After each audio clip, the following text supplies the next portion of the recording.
Salam saudara semua terkasih di dalam Tuhan. Kiranya damai sejahtera ada pada kita semuanya. Kembali saya menyapa kepada saudaraku terkasih.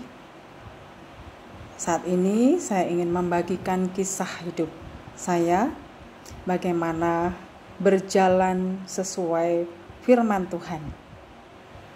Untuk itu, sebelum saya bagikan, mari kita berdoa.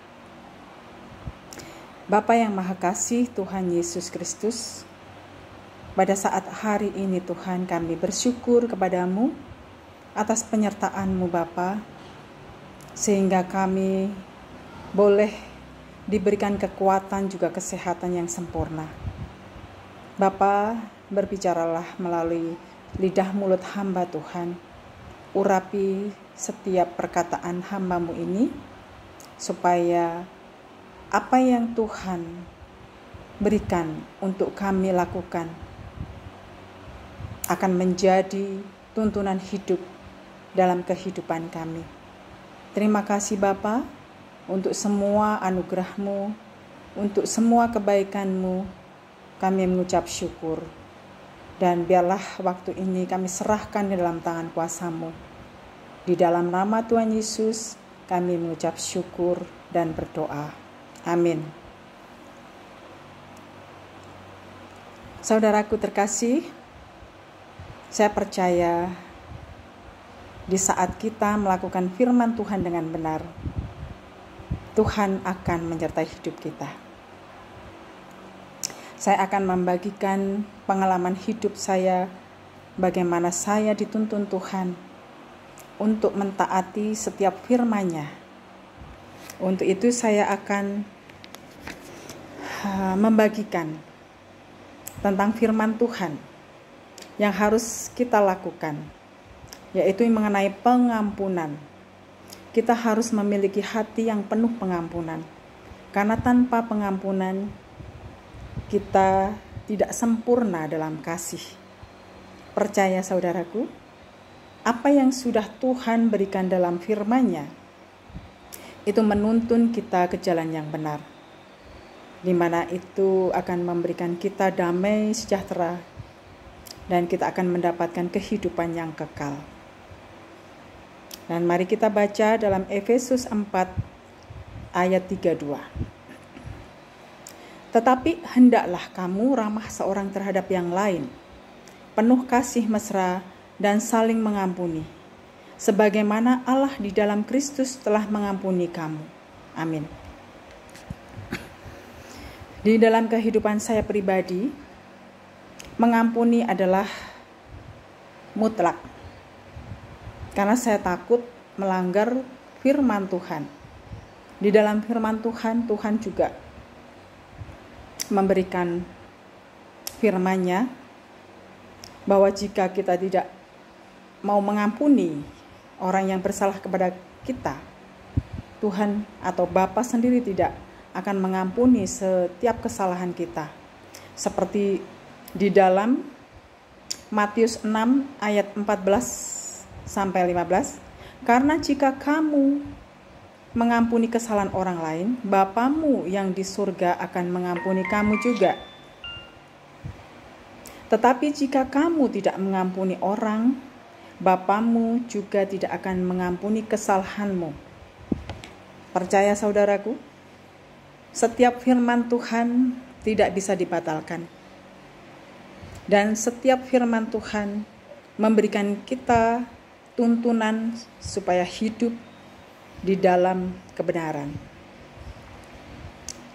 Jika kita melakukannya dengan benar, kita tidak akan pernah jatuh dalam pencobaan.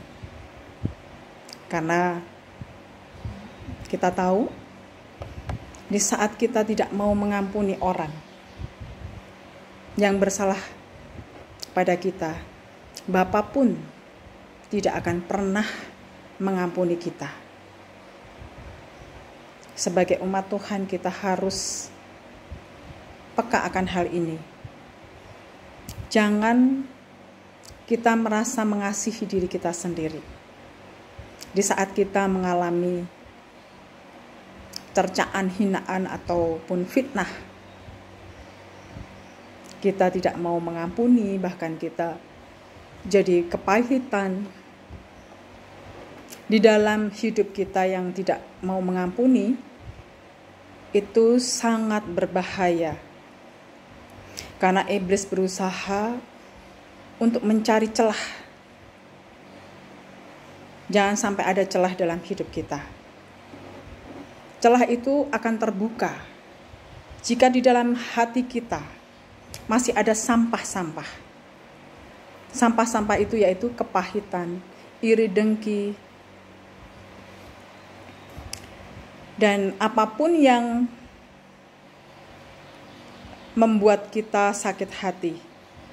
Seperti di dalam Efesus sebelumnya, Efesus 3:1, segala kepahitan, kegeraman, kemarahan, pertikaian, dan fitnah hendaklah dibuang dari antara kamu. Demikian pula segala kejahatan. Kita percaya di saat di dalam tubuh, di dalam hati kita ada kepahitan, seperti yang disebut di dalam Efesus 4 ayat 31. Kita tidak akan pernah bisa mencapai kehidupan yang sempurna seperti yang Tuhan inginkan. Sekalipun kita sudah banyak pelayanan, tetapi jika kita tidak mau mengampuni, akan sia-sia. Itulah yang saya takutkan dalam hidup saya. Saya akan selalu mengampuni orang yang bersalah kepada saya. Apapun itu, saya akan tetap mengampuni. Untuk itu saudaraku, percaya setiap Tuhan memberikan firman-Nya, memberikan perkataannya, itu adalah sesuatu yang benar. Karena di luar Tuhan, kita akan binasa. Kita harus mengampuni. Kita jangan mengasihani diri kita sendiri. Karena merasa tersakiti, merasa dihina, dan kita menjadi kepahitan. Buang jauh-jauh. Buang semuanya itu. Saya mengajarkan kepada saudara-saudara saya yang ada di komunitas saya. Di saat kita pun menghadap Tuhan, kita harus mengampuni terlebih dahulu. Itu juga ada di dalam firman Tuhan. Artinya, Tuhan itu kudus. Kita pun juga harus kudus. Di saat kita mau menghadap Tuhan, kita harus membuang sampah-sampah dalam hati kita. Kita jangan terjebak bahwa iblis selalu berniat untuk mencari celah supaya kita jatuh dalam pencobaan dan dosa. Jadi saya percaya di saat kita mau mengampuni orang-orang yang bersalah, orang-orang yang membuat kita menjadi sakit atau tersakiti, dan kita tidak mau mengampuni, disitulah iblis berusaha untuk masuk dalam kehidupan kita, bahkan hati kita. Sangat berbahaya. Karena juga Tuhan berfirman di dalam Petrus 1 Petrus 5 ayat 8, sadarlah dan berjaga-jagalah, lawanmu si iblis berjalan keliling sama seperti singa yang mengaum-ngaum dan mencari orang yang dapat ditelannya. Jadi ini firman ini memberitahukan kepada kita bahwa iblis selalu mencari celah supaya kita tidak mau mengampuni. Karena di saat kita tidak mau mengampuni, tujuan iblis supaya kita tahu supaya kita binasa, karena Bapa tidak akan mengampuni kita. Tuhan tidak akan pernah bisa mengampuni kita yang tidak mau mengampuni orang lain. Bapa saja mau mengampuni, kenapa tidak? Kita hanya manusia ciptaannya. Apakah kita dengan kesombongan kita, dengan kemegahan kita, tidak mau mengampuni orang yang bersalah kepada kita? Sedangkan Bapa di surga selalu memberikan kesempatan pada kita untuk mengampuni, dan mengampuni. Jangan lengah, saudaraku terkasih. Iblis mencari lengah kita. Siapapun kita, sehebat apapun kita, sebesar apapun pelayanan kita kepada Tuhan, jika di dalam diri kita tidak ada roh pengampunan, pelayanan kita pun akan sia-sia. Saya selalu menjaga hidup saya. Saya belajar untuk menjadi pribadi yang penuh pengampunan, karena itu yang dikehendaki Tuhan dalam hidup kita. Saya tidak akan pernah sakit hati. Bahkan saya buang semuanya, sampah-sampah yang ada di dalam hati saya, supaya iblis tidak berkuasa atas hidup saya.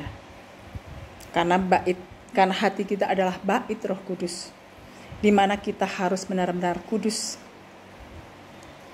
Hati kita adalah rumah bagi Roh Kudus, di mana Tuhan akan menuntun hidup kita melalui Roh-Nya. Karena di saat kita tidak mau mengampuni, Roh Kudus akan meninggalkan kita.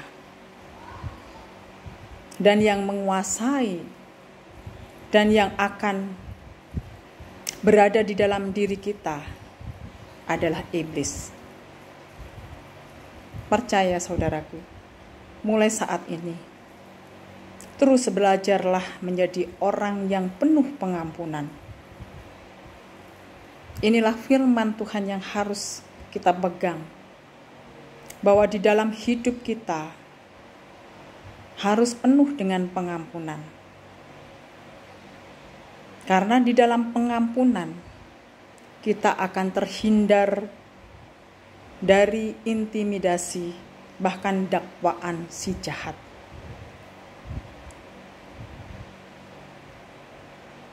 Selama kita mau mengampuni orang, hidup kita akan mengalami kedamaian yang luar biasa. Itulah yang saya alami.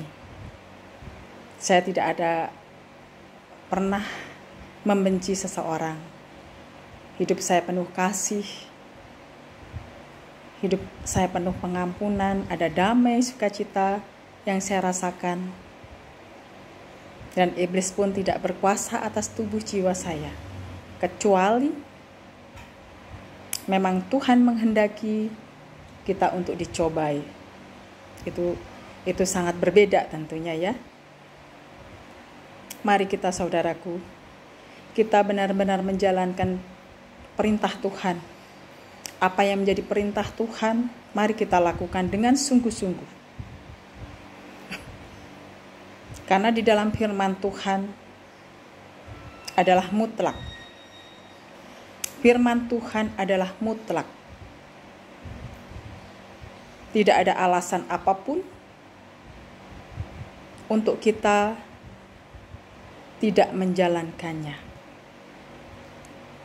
Percaya, di saat hidup kita penuh pengampunan, hidup kita akan selalu dibela Tuhan.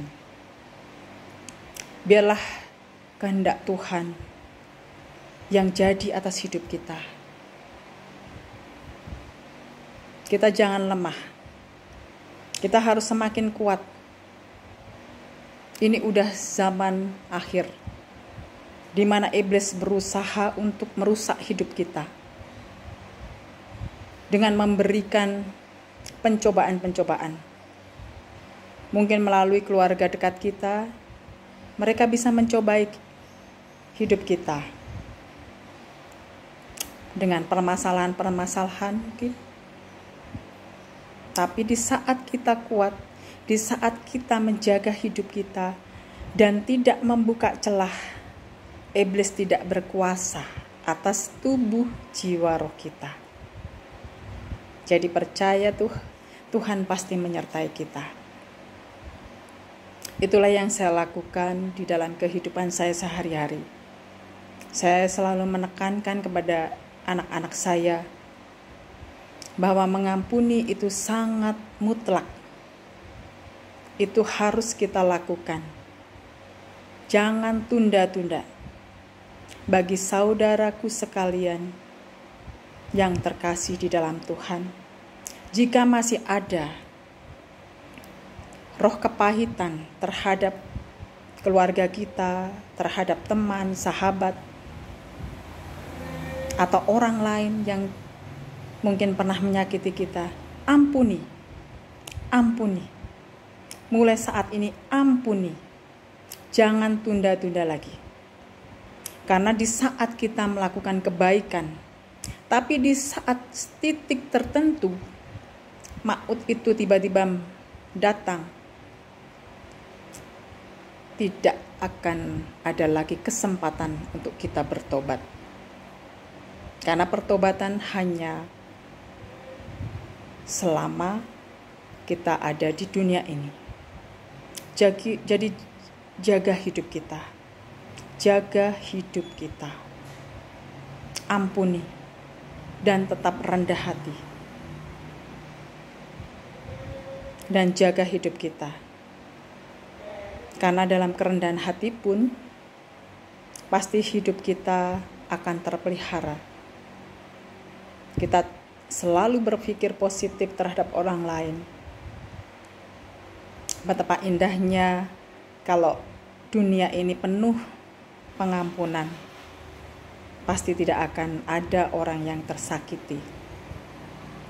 Percaya saudaraku, tetap semangat di dalam Tuhan.